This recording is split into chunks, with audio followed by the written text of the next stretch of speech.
द्रौपदी के प्रयासों ने धीरे धीरे राज्य भर में बदलाव लाना शुरू कर दिया था।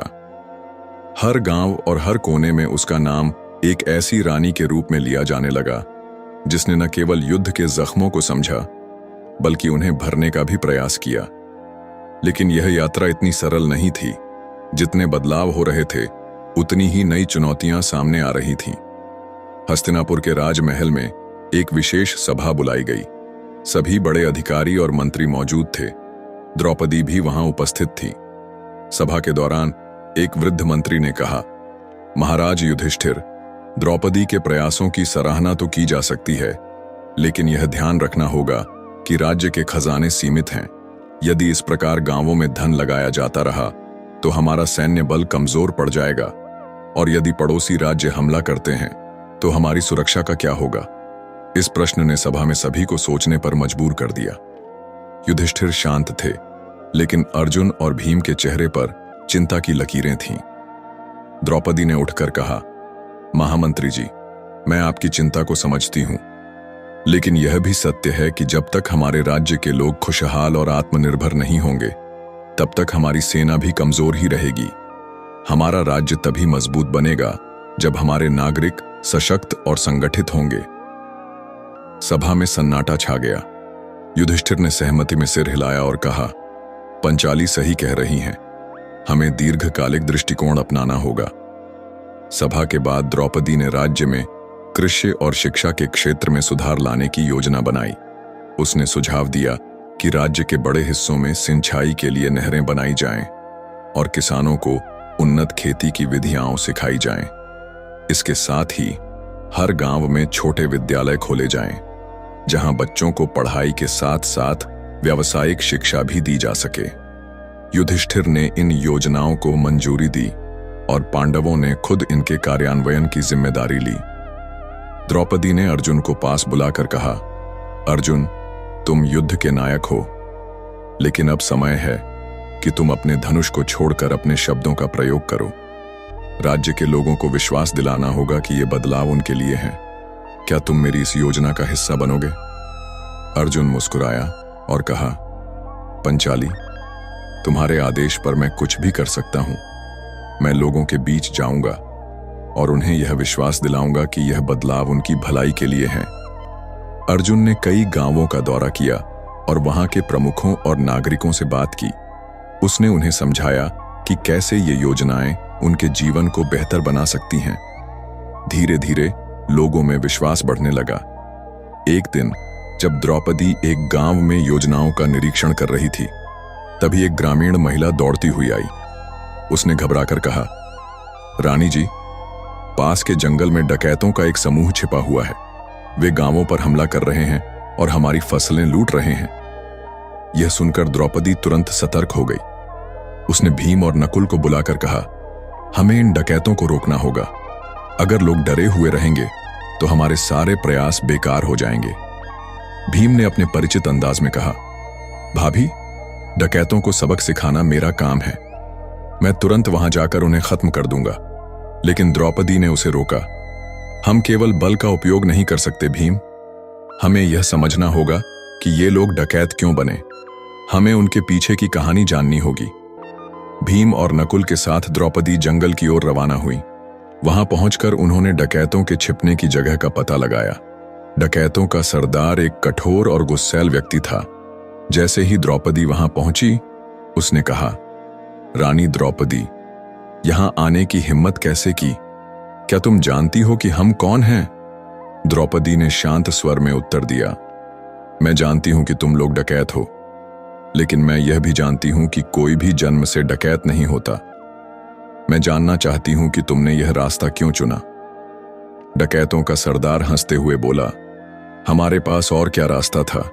युद्ध ने हमारे घर बर्बाद कर दिए, हमारी जमीनें छीन ली गईं, हमारे पास खाने तक को कुछ नहीं बचा, इसलिए हमें यह रास्ता चुनना पड़ा। द्रौपदी ने गहरी सांस ली और कहा, अगर तुम्हें अपना जीवन वापस देने का एक मौका मिले तो क्या तुम उसे स्वीकार करोगे? डकैतों का सरदार चौंक गया।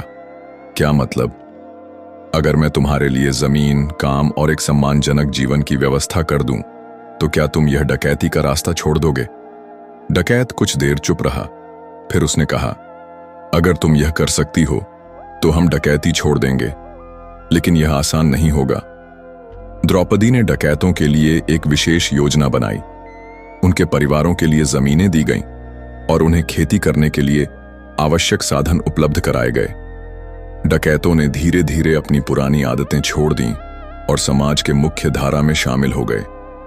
उनके इस बदलाव ने आसपास के गांवों में एक सकारात्मक संदेश भेजा। डकैतों के सुधार के बाद द्रौपदी के प्रति लोगों का सम्मान और बढ़ गया।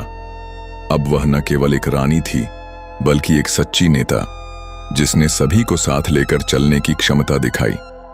द्रौपदी के प्रयासों ने हस्तिनापुर और उसके आसपास के सभी क्षेत्रों में एक नई क्रांति ला दी थी।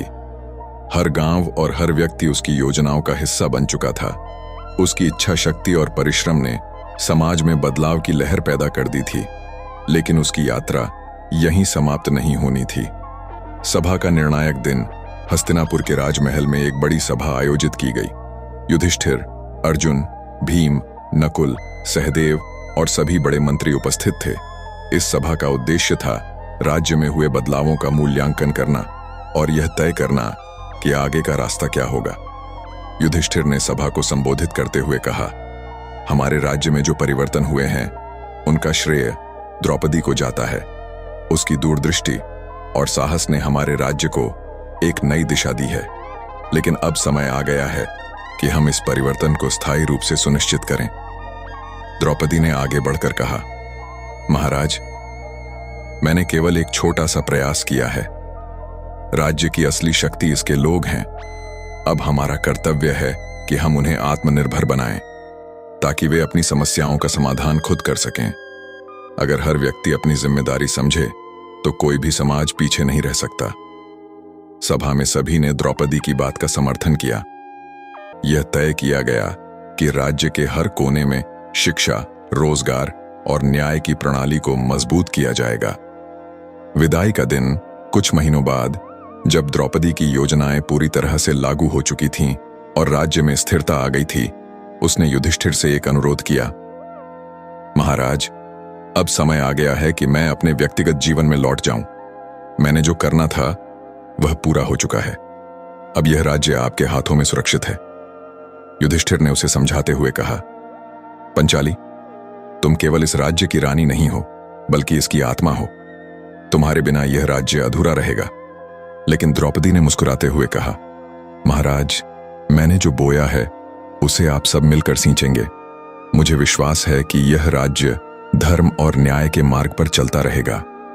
एक नई सुबह द्रौपदी ने महल से विदाई ली और अपनी शेष जिंदगी समाज के कमजोर वर्गों के साथ बिताने का निर्णय लिया। उसने गांवों में रहकर महिलाओं और बच्चों की शिक्षा पर काम करना शुरू किया।